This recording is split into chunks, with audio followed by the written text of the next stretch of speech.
One of the animated shows of the past, couple of decades really, that has gotten a lot of buzz and a lot of people talking about it and generated a really passionate following is Avatar: The Last Airbender. And I love that. I was very, very late to the Avatar party. I actually didn't watch it. Like, I actually watched the movie before I saw the animated thing. Oh, I'm sorry. Yeah, I see a lot of people think you'll only hate the movie if you saw and loved the animated show. No, because I didn't see the animated show. You don't need to. And I still knew that movie was horrible, right? So I got to see it during the pandemic. When the pandemic was first started, I was like, oh, you know what? Everybody's talking about the show. I'll give it a go. You know what? I was really pleasantly surprised by it. I really enjoyed it. I just thought it went deeper. Yeah, they had a lot of stuff in there that was for kids, but they also had a lot of deeper themes and things like that. I keep forgetting the name of the episode, but the name of the one episode that was kind of an anthology where it told 4 different stories of the different characters. And then the one with Uncle Iroh was when he was getting together a picnic and singing that song, Soldier Boy Marching Off to War. And then he finally gets to his picnic and you realize he's commemorating the anniversary of the death of his son who went to war and died. And I'm just watching this. I'm like, fuck you. I'm just like, giving me too deep, giving me the emotions and the feels and stuff like that. But anyway, they caused a little bit of a stir because Netflix announced that they are moving ahead and doing a live action Avatar: The Last Airbender series. Now, there are some people who are upset that the original show creators aren't involved with it.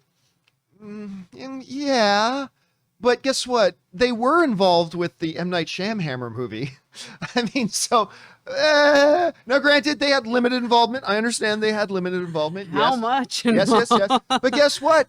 The Dark Knight did not have the creators of Batman involved with the movie, and that turned out just fine. So I'm okay if the original creators of something are not involved in what's coming. And listen, Netflix, as much as they make craptastic movies, they pretty much knock it out of the park. Their series are on point. Their live series stuff, they usually, not all the time, but they usually crush it. There's no denying that. They usually do.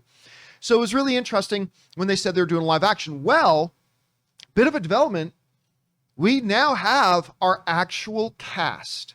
And I have heard of none of them, which is to be expected because these are kids. I was going to say, they're little ones, right? Obviously, following the logic of M. Night Shyamalan, 4 God good bless him. white kids. No, kidding. They decided this time not to follow the playbook of M. Night Shyamalan. This time they decided not to follow that playbook. And instead they went out and got kids. Now listen, I've always said the least important thing about casting somebody is, do they look like that character in the comic book or the whatever? I think that is the least important thing. Hugh Jackman looks nothing like Wolverine. And look how that turned out. Yeah. So it doesn't really matter at all. But I will say, I think they did, if they were going for getting live action versions that look like their counterparts, look at this, guys. First of all, you got this kid, Gordon Cormier, who, imagine that little kid with a shaved head. That's Aang right there. Now, the one I don't really see because I don't know how you do it, but I'm sure she's going to be great, is, I don't know how to pronounce her name, Kiwa Wentio. She's playing Katara.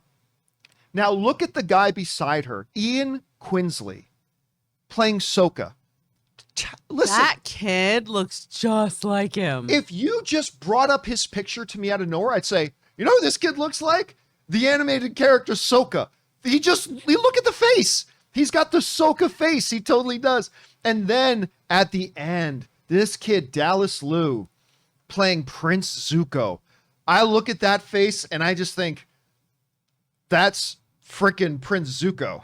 That's Zuko right there. That is the son of the Fire Lord, ladies and gentlemen. So look, again, that is the least important of these things, but I don't have a long track record of these kids' acting portfolios. I don't know any of them from anything. So all I can do is trust the casting people that these kids not only have a good look, but they also brought it, and they can also play these roles and communicate that kind of charm that these characters did.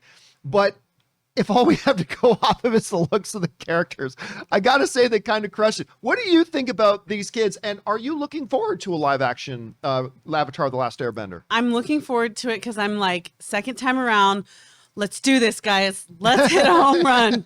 Please, I'm desperate. When you have 3 nephews, you definitely get in your Last Airbender. It's unavoidable with 3 boys. And so I definitely love The Last Airbender. It's not super important to me because I do agree with you that there's a lot of people that just themselves off their headshot maybe may not look exactly like the character or Hugh Jackman's a great example. However, I love when casting gets it like spot on and you're like, oh my gosh, they look so much like the character. That's actually like one of my favorite things. I'm just like, oh, this is going to be so good. So I just hope the acting matches. I hate to criticize kids and their act because they're trying their hardest. So I hope the kids bring it.